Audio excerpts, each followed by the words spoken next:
and thank you, Aasha, for giving us the opportunity to introduce ourselves and most importantly, spread our knowledge to the most beautiful age group. I love elderly, and that is why I call the most golden age group. I would like to introduce ourselves. My name is Sanjhe, and we are from My Physio Services, and that is Ashish, our colleague. We are both senior physiotherapists and most importantly, geriatric physiotherapists. We are not the regular physiotherapists that you see in the clinic.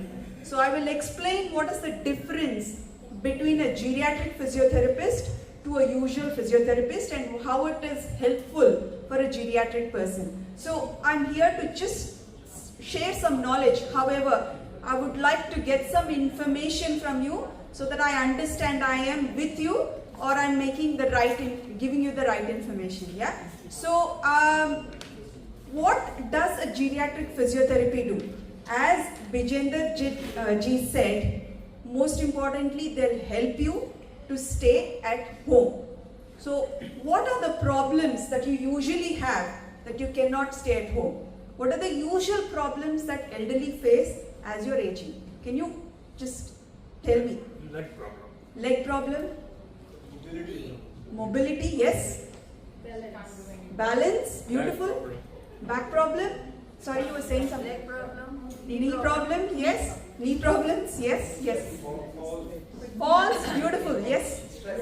Stress? Stress, okay. Interesting, yes.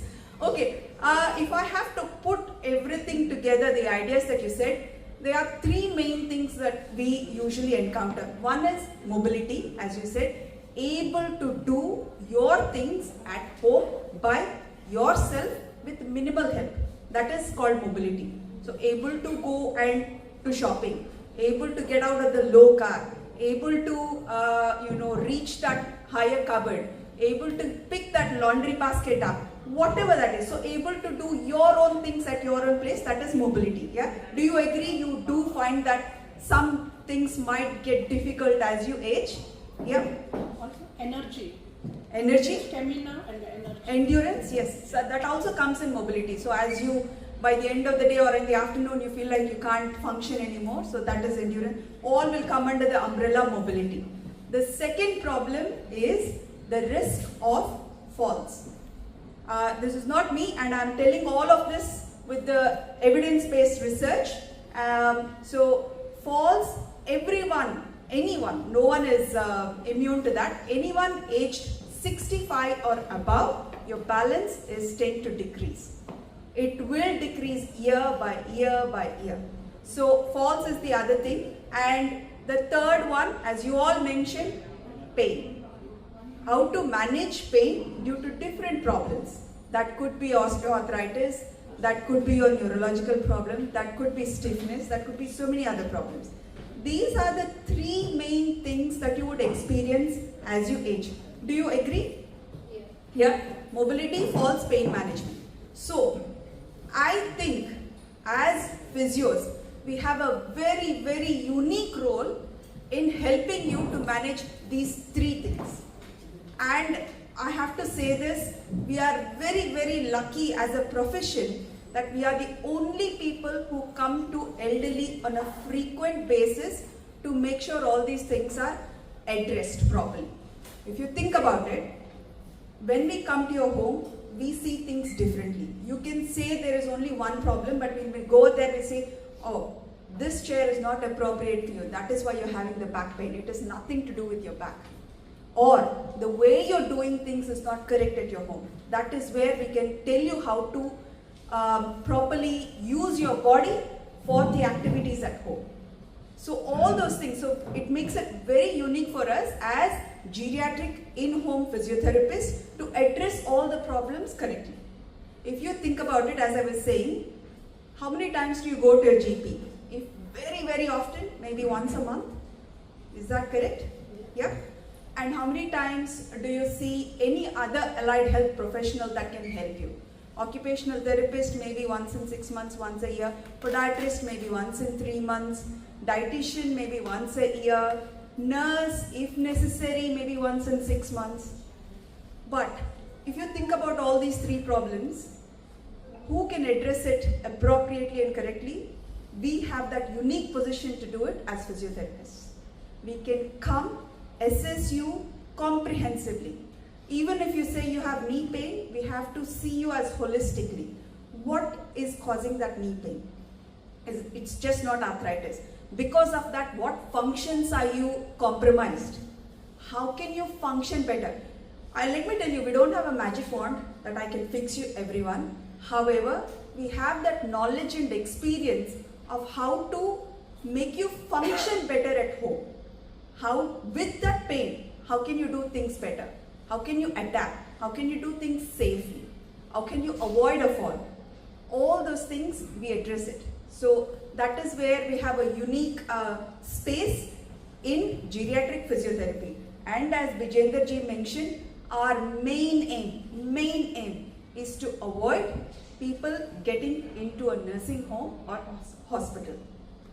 So I don't know how many are aware that the government has looked into it very, very closely, and they realized after so many years, they woke up and they realized that, oh, it is actually much cheaper for us to maintain people at home than to fund them in a residential aged care facility or in the hospital.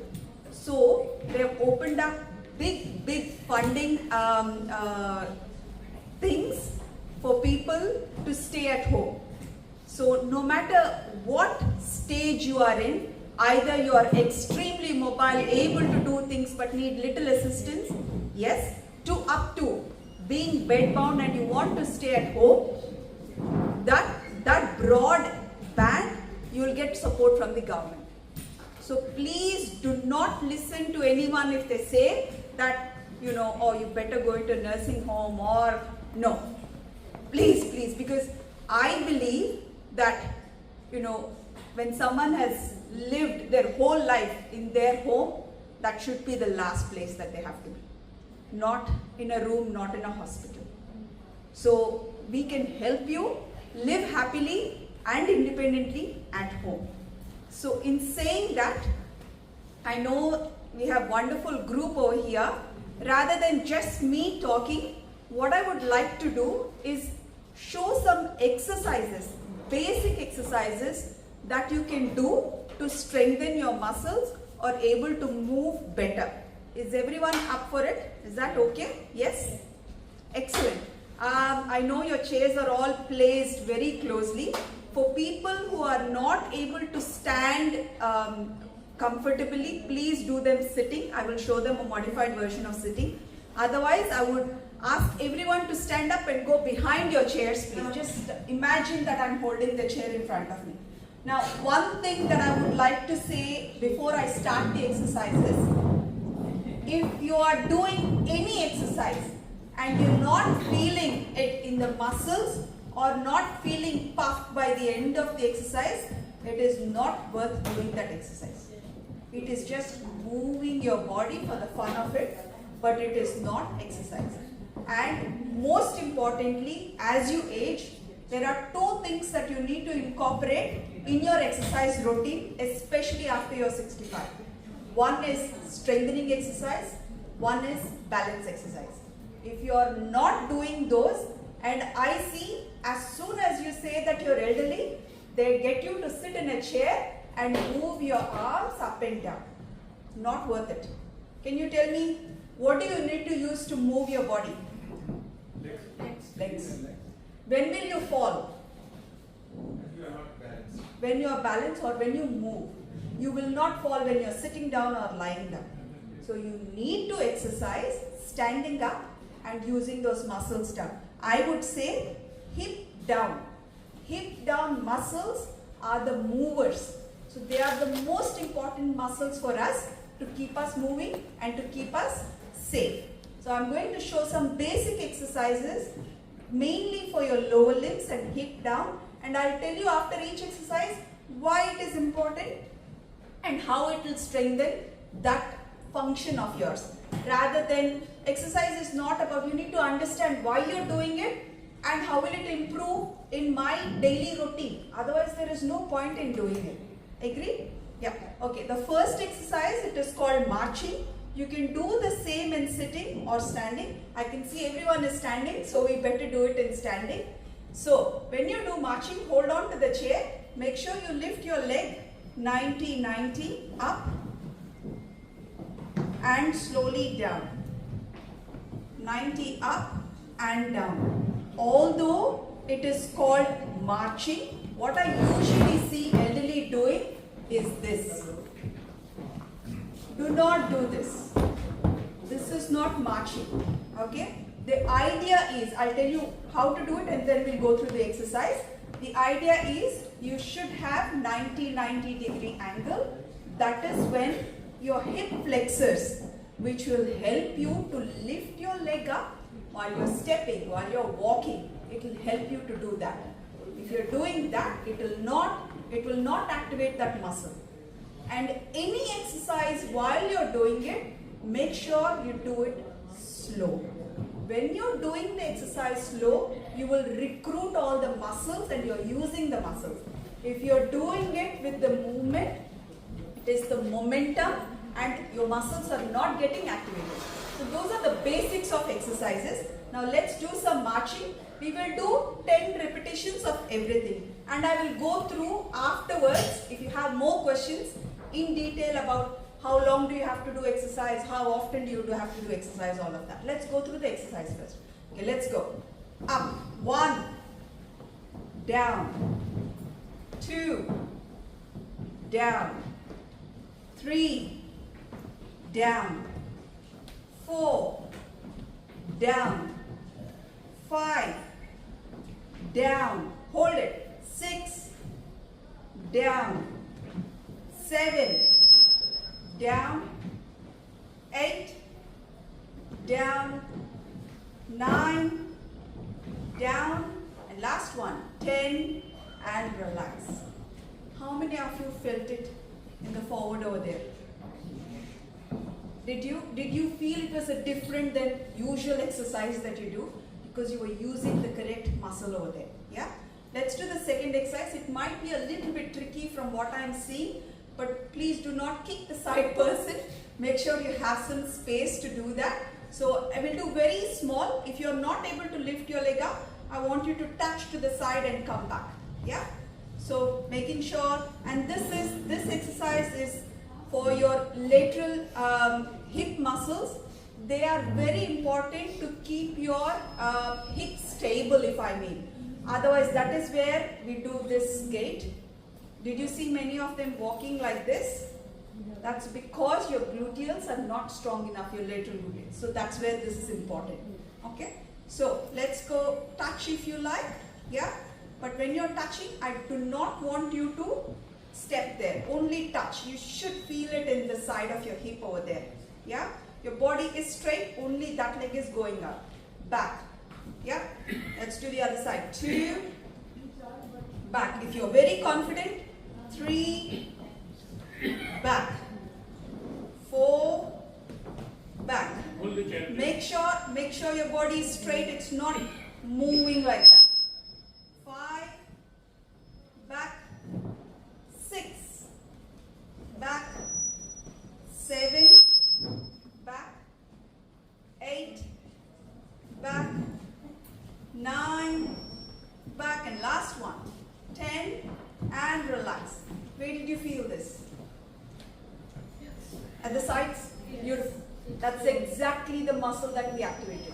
And if you have noticed, I'm not rushing through any exercise, and this is the way the exercises have to be done. One more exercise that I would like to show you. It is for your gluteals or your bum muscles. They are the most important muscles to help you to get up. Get up from that bed, get up from that chair, keep you walking. And the other walk that I see, if you don't have, or sometimes when you're getting up from the low chair, you do that and get up. That's because your gluteals are not activated properly. Yeah, or they're not having enough strength in your, or getting up from the toilet if it is low. Sometimes people struggle with that. That's again because your gluteals are not strong enough. So let's see how we can work that muscle. I'm going to the side just to show you how to do it. So from the side angle, you stay there and take your leg back, touch your toes there, and you should feel it up in your gluteal muscles. 1, stay, back. 2, stay, back. The other thing that you should notice is I did not do this. If you're doing that, your gluteals are not getting activated. Your body has to be straight, just your leg has to go back. Touch the toe there. 3, back. 4, back. 5, back. 6, back. 7, back. 8, back. 9, back. And last one. 10, and relax. Did you feel it in your gluteals over there? Yes? Yes. Good. If you do it the right way, you should feel it in the muscle. If you are not, then your form is not correct. And that will not be helpful to strengthen, no matter how long you do the exercise, no matter how many years you're doing it. The correct form is really, really important. Now the last exercise that I would like to show you while you're standing is for your calf muscles. Your calf muscles are called your second heart, because those are the muscles that pump all the blood back up to that is where you have swollen feet, swollen ankles, all of those issues. Usually if you're diuretic or diabetic, all those diuretics also make your feet swollen. So this exercise is really, really important for that. Not only that, calf muscle will help you to walk properly. You will not shuffle. Or you will not shuffle because you need to put your feet, heel first and then toe off. That is normal walking. And to do that, your calf muscle should be nice and strong. So let's do some exercise for that. It's very simple exercise, just going on your toes. 1, stay, down, beautiful. 2, down. You should feel it in your calf by now. 3, down. 4, down. 5, down. 6, down. 7, down. Don't rush. 8, hold. Down. 2 more. 9, down, and last one. 10, and relax. You can come back and sit in your chairs. I would like to show you the last exercise. However, I don't know if you want to do it, you are able to, but you can sit back in your chairs and do that exercise. Last exercise, and the most important according to me, is standing up from a chair. It is basically like a squat, but in the safety of doing it with a chair. So how do you do, it is called sit to stand. And I feel as you age, that is one function that declines drastically. Able to get out of low chairs or any chair. Especially after you sit for a few hours or you see a movie, you want to get out. I see this most of the time. So to avoid that, you need to do this exercise that targets all the 5 muscles that we spoke about now. It's very functional, very important. Very simple exercise. So you come to the edge of the chair if you can. And if you do not have enough balance, do not do this. Okay, if you can, there's so many variations to this exercise. Let's do the safest way that is possible now, which is usually for moderate strength.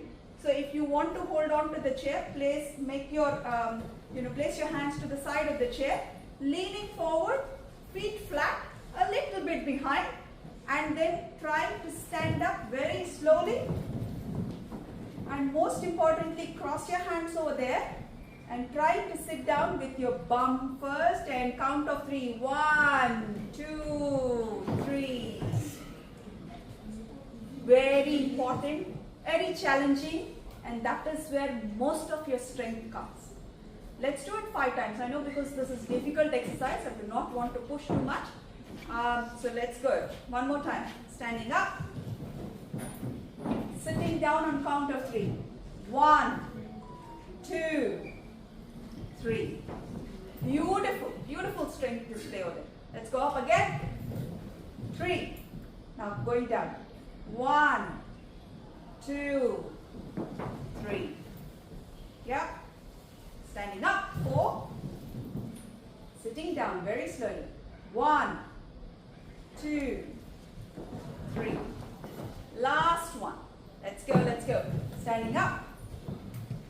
And sitting down very slowly. 1, 2, 3. As you can see, the reason why I asked you to stand up quickly is because you want to use your muscles against the gravity to push yourself up. That is when the strength will happen. And the opposite, when you're coming down, the gravity shouldn't pull you and just flop.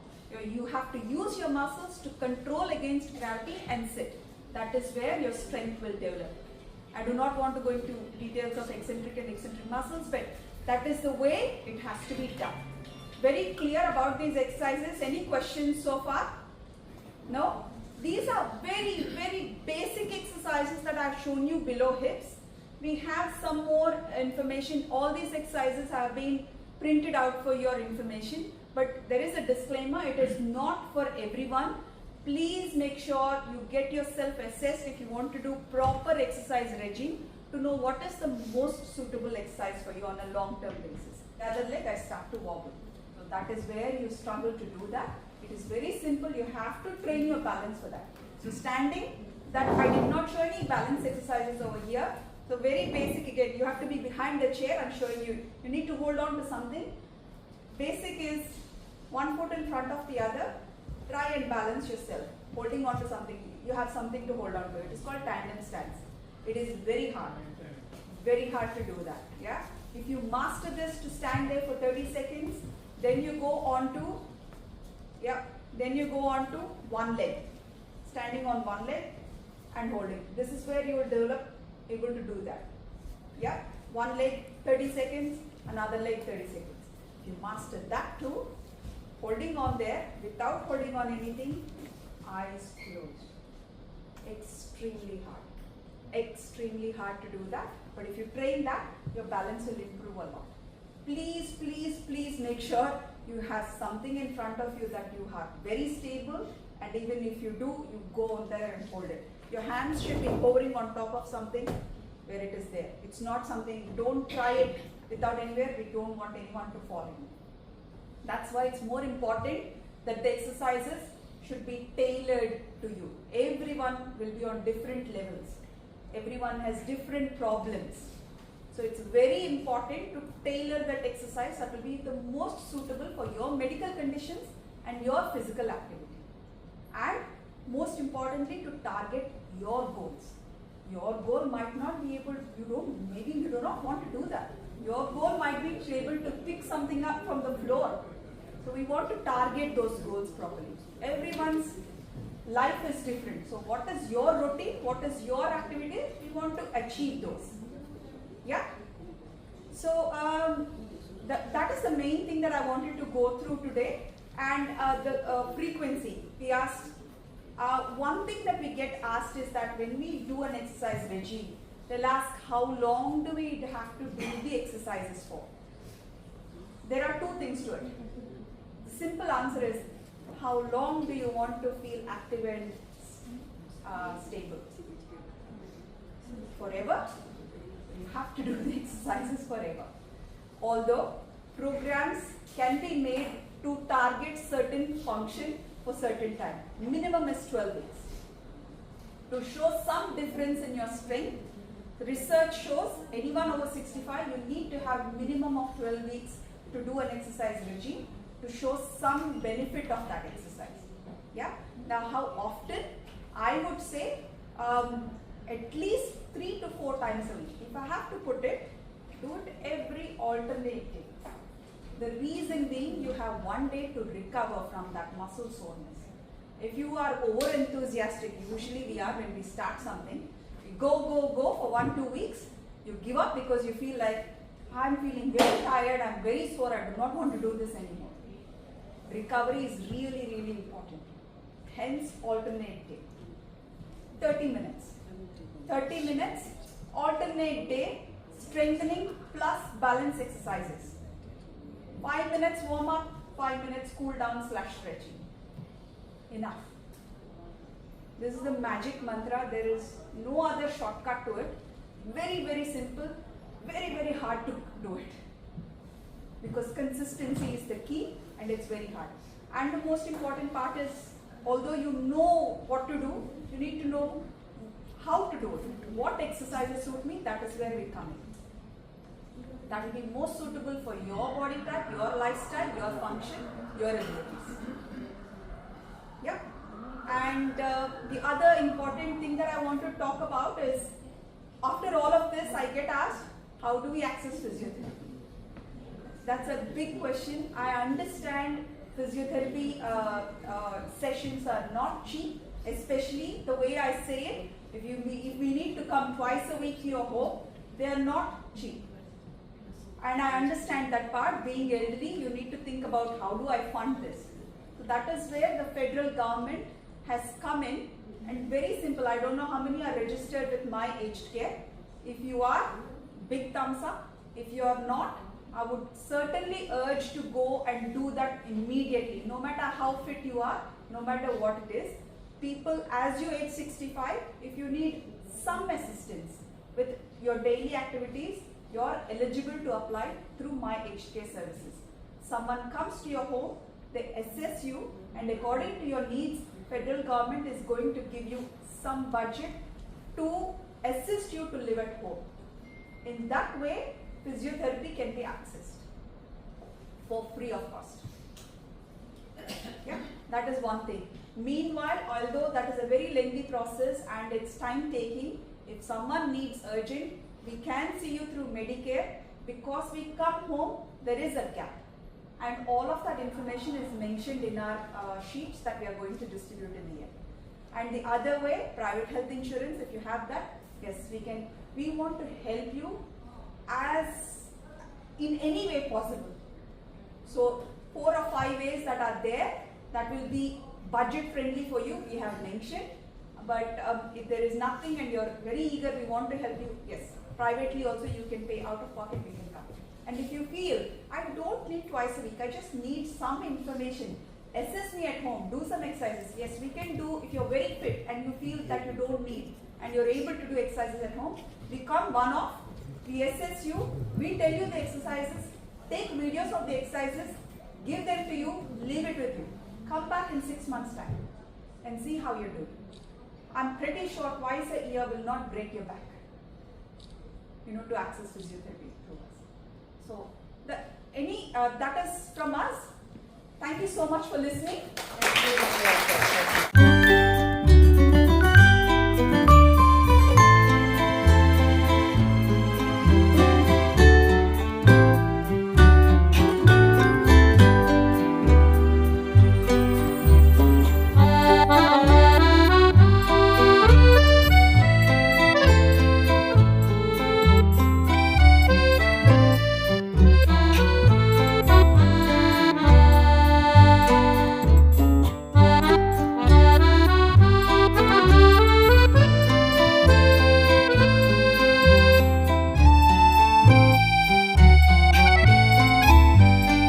For all types of criminal law, family law, immigration law, conveyancing, and employment matters, please contact Tarandeep Singh on 0470 412 600.